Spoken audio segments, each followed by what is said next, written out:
Hello friend जुहार जन्म सुनली तो केन्ता अच्छे आपण मैंने आशा करुचे भले करी एका थिबे। तो मुई गोटे नुआ ब्लॉग के स्वागत करुचे। तो आज हूँ कविता खाली देमी।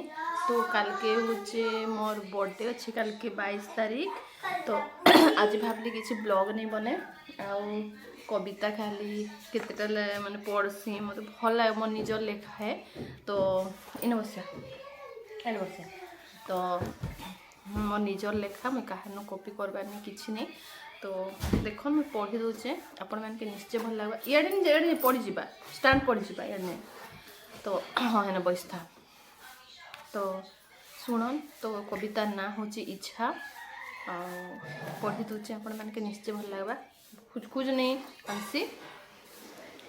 मन थिला एक अद्भुत भावना मन थिला एक अद्भुत भावना भाविले लागे हस आउ लागई अवशोष भाविले लागे हस आउ लागई अवशोष होई थांती कि मु पूर्णिमार जन्म होई थांती कि मु पूर्णिमार जन्म पृथ्वी को देई थांती रूपार ज्योत्स्ना होई थांती कि मु पूर्णिमार जन्म पृथ्वी को देई थांती रूपार ज्योत्स्ना होई थांती कि मु सतेज सकाळ संसाररू दूर करी दियंती अंधार होई थांती कि मु सतेज सकाळ संसाररू दूर करी दियंती अंधार होई थांती कि मो टोपाए काकर होई थांती कि मो टोपाए काकर पत्र रे चिकमिक करू थांती ढल ढल पत्र रे चिकमिक करू थांती ढल ढल होई थांती कि मो शीतल अलसी झरणा होई थांती कि मो शीतल अलसी झरणा मेंटाई दियंती तृष्णा बाटईर मेंटाई दियंती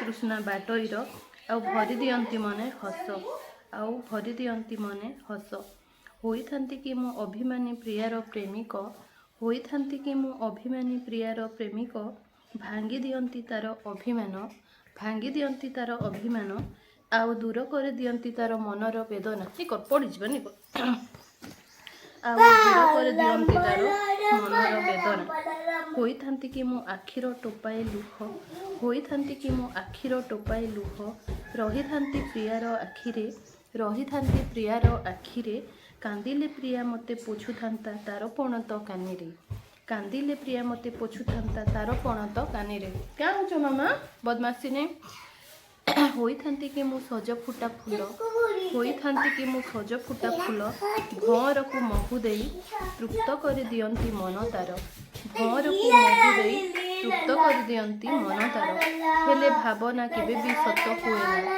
हेले भावना केबे भी सत हुए ना जानी छिमु तेणु निजको हजई दे निज दुनिया रे तेणु निजको हजई दे निज दुनिया रे खोजुछि खाली निजको निज भावना रे। हेलो फ्रेंड्स तो मोर गोटे कविता तो सुनले आर गोटे कविता यहाँ पढ़ुचे। तो कवितार ना हूँ बापा आ माँ। तो बापा माँ बाबद में किसी लिखीचे तो आशा करुचे आपण मैंने निश्चय भल लगा।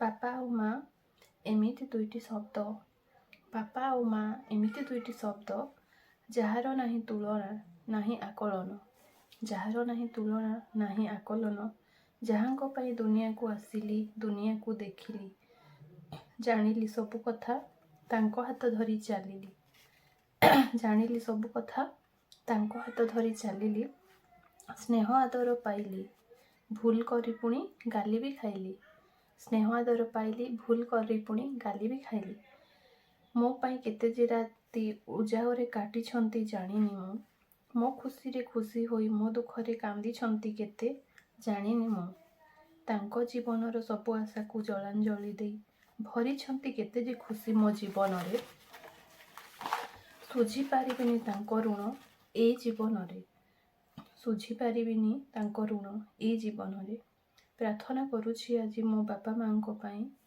प्रार्थना करुछि आज मो बापा माँ को पाई ठाकुरे दियंतु तांको टिकिए खुशी ठाकुरे दियंतु तांको टिकिए खुशी आ ओठरे दियंतु टिकिए हस बंची थिबा जाए।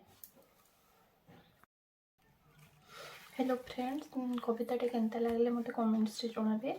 आउ गोटे कविता होचे ना होचे वास्तवता। तो शुण कविता केनता लागबा जे जीवन एमिति एक रास्ता जीवन एमिति एक रास्ता चलिबाकू हुए सहे झड़ झंझा ଚାଲିବାକୁ ହୁଏ ସହି ଝଡ଼ ଝଞ୍ଜା। ସୁଖ ଥିଲେ ଓଠରେ ଥାଏ ହସ ମନରେ, ସୁଖ ଥିଲେ ଓଠରେ ଥାଏ ହସ ମନରେ, ଆଖିରେ ରଙ୍ଗୀନ ସ୍ୱପ୍ନ, ଦୁଃଖରେ ଆଖିରେ ଆଖିଏ ଲୁହ ଆଉ ମନରେ ଯନ୍ତ୍ରଣା। ଦୁଃଖରେ ଆଖିରେ ଆଖିଏ ଲୁହ ଆଉ ମନରେ ଯନ୍ତ୍ରଣା। ତଥାପି ସବୁ କୋହକୁ ଚାପି ନିଜ ବୁକୁରେ, ତଥାପି ସବୁ କୋହକୁ ଚାପି ନିଜ ବୁକୁରେ, ଚାଲିବାକୁ ହୁଏ ଏହି ଜୀବନ ରାସ୍ତାରେ, ଚାଲିବାକୁ ହୁଏ ଏହି ଜୀବନ ରାସ୍ତାରେ। ଯେବେ ମନେ ପଡ଼ିଯାଏ ନିଜର ହଜିଲା ଅତୀତ, ଯେବେ ମନେ ପଡ଼ିଯାଏ ନିଜର ହଜିଲା ଅତୀତ, ଖସି ପଡ଼େ ଆଖିରୁ ଦୁଇ ଟୋପା ଲୁହ, ଖସି ପଡ଼େ ଆଖିରୁ ଦୁଇ ଟୋପା ଲୁହ, କୋହ ଭରା ହୋଇଯାଏ ମନ। ମନେ ପଡ଼େ ବାପା ମାଙ୍କ ଗାଳି ଆଉ ସ୍ନେହ ଭରା କଥା, ମନେ ପଡ଼େ ବାପା ମାଙ୍କ ଗାଳି ଆଉ ସ୍ନେହ ଭରା କଥା, ସୁଖରେ କାଟିଥିବା ଦିନ ମାସ ଆଉ ବର୍ଷ, ସୁଖରେ କାଟିଥିବା ଦିନ ମାସ ଆଉ ବର୍ଷ। ଆଜି ମୁଁ ନିଃସ୍ୱ, କିଛି ନାହିଁ ମୋ ପାଖରେ, ଆଜି ମୁଁ ନିଃସ୍ୱ, କିଛି ନାହିଁ ମୋ ପାଖରେ, ତଥାପି ବଞ୍ଚିଛି ଅତୀତର ସ୍ମୃତିକୁ ପାଥେୟ କରି, ତଥାପି ବଞ୍ଚିଛି ଅତୀତର ସ୍ମୃତିକୁ ପାଥେୟ କରି, ଆଉ ଚାଲୁଛି ଏହି ଜୀବନ ରାସ୍ତାରେ। ତ ବାସ୍ତବତା ହେଉଛି ମୋ ନିଜର ମାନେ ସିଚୁଏସନ୍କେ ଭାବିକି ଲେଖିଥିଲି। ଆଉ ମୋର ନିଜର ଯାହା ମାନେ ଘଟିଗଲା ନା ମୁଇଁ ସେଟାକେ ତ ଫେରି ଆଣି ନାଇଁ ପାରେ।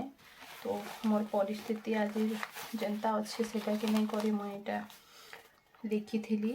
ତ ଆଶା କରୁଛେ ଆପଣମାନଙ୍କୁ ନିଶ୍ଚୟ ଭଲ ଲାଗ୍ବା।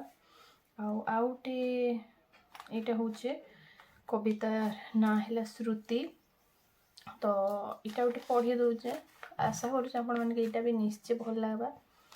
ଶ୍ରୁତି ଏକ ରୂପା ଜହ୍ନ ପରି, ଶ୍ରୁତି ଏକ ରୂପା ଜହ୍ନ ପରି, କେବେ ଅମାନିଆ ଝଡ଼ ଆଉ କେବେ ଅଭିମାନୀ ପ୍ରିୟା ପରି, ଶ୍ରୁତି ଏକ ରୂପା ଜହ୍ନ ପରି, କେବେ ଅମାନିଆ ଝଡ଼ ଆଉ କେବେ ଅଭିମାନୀ ପ୍ରିୟା ପରି, ଯେବେ ମନେ ପଡ଼େ ହଜିଲା ଅତୀତ, ମନେ ବୋହିଯାଏ ଝଡ଼ ଆଉ ଝଞ୍ଜା, ସବୁ ସ୍ମୃତିରେ ନଥାଏ ଖୁସି ଆଉ ନଥାଏ ଦୁଃଖ, ଭାବେ ମୁଁ ଅତୀତର ସବୁ କଥା କେବେ ଆଖିରୁ ଲୁହ ଝରାଇ, ଭାବେ ମୁଁ ଅତୀତର ସବୁ କଥା କେବେ ଲୁହ ଝରାଇ, ତ ପୁଣି କେବେ ହସି ହସି, ତ ପୁଣି କେବେ ହସି ହସି, ସୁଖ ଦୁଃଖ ଭରା ନିଆରାଏ ଶ୍ରୁତି, ସୁଖ ଦୁଃଖ ଭରା ନିଆରାଏ ଶ୍ରୁତି, କେହି ତାକୁ ପାରିବେନି ହୃଦୟରୁ ପୋଛି, କେହି ତାକୁ ପାରିବେନି ହୃଦୟରୁ ପୋଛି, ଲିଭେଇ ହବନି ମନରୁ ଏମିତିଏ ସ୍ମୃତି, ଲିଭେଇ ହବନି ମନରୁ ଏମିତିଏ ସ୍ମୃତି। ତ ଦେଖୁନ୍ ଏଇଟା ଭଲ ଲାଗିଥିବା ନିଶ୍ଚୟ ଆପଣମାନଙ୍କୁ। ଆଉ ଏନ୍ତା ବି ଯଦି ମୋର କବିତା ମାନେ ଭଲ ଲାଗୁଛି, ମୋର ଚ୍ୟାନେଲ୍ ଯଦି ଆପଣମାନଙ୍କୁ ଭଲ ଲାଗୁଛି ବୋଲେ ପ୍ଲିଜ୍ ଗୋଟେ ଲାଇକ୍ କରିଦେବେ, କମେଣ୍ଟ କରିବେ ଆଉ ସବସ୍କ୍ରାଇବ୍ କରିବା ତ ବିଲକୁଲ नहीं भूलबे और बहुत मात्रा शेयर करबे। ଆଉ ଆଜି ଫିର୍ ମୁଇଁ 2:30 बजे ଲାଇଭ୍ ଆସମି। ତ ଆପଣମାନଙ୍କର ସାଙ୍ଗେ ବହୁତ ସାରା କଥା ହେମି। ଆଜି ତ ବହୁତ ମୋତେ ଖାସି ହଉଛେ, ତ ସିରପ ଗୋଟେ ବି କିଣି ଆଣିଛି। ଆଜି ନିନିମାନଙ୍କର ସ୍କୁଲରେ ଏଇଟା ଥିଲା କାରଣ ଏଇଟା ପ୍ରୋଗ୍ରେସ୍ ରିପୋର୍ଟ ଦେବାର ଥିଲା, ତ ଯାଇଥିଲି। ଇହାଦେ ଦେଖନ୍ ମୁଇଁ ଚେଞ୍ଜ ବି नहीं करबार, ତ ଆସିଲି ଆଉ କବିତାର ଟିକେ ସୁଟିଂ କରିଦେସି। ଆଉ କେତେ ଦିନ ହେଲା ସବୁ ଲୋକ କବିତା ଏଇଟା ପଢ଼ଲାଟା ପୋଷ୍ଟ କରବା ଦିଦି, ପୋଷ୍ଟ କରବା ଦିଦି କହୁଥିଲେ, ତ ସେଥିଲାଗି ଏଇଟା କରିଦେଲି। ଏତିକିଟେ କବିତା ପଢ଼ି ଦେଇଛେ, ତ ଦେଖନ୍ ଆପଣମାନଙ୍କୁ ଭଲ ଲାଗ୍ବା। ତ ରହୁଛେ। ଜୟ ମା ସମଲେଇ, ଜୟ ଜଗନ୍ନାଥ।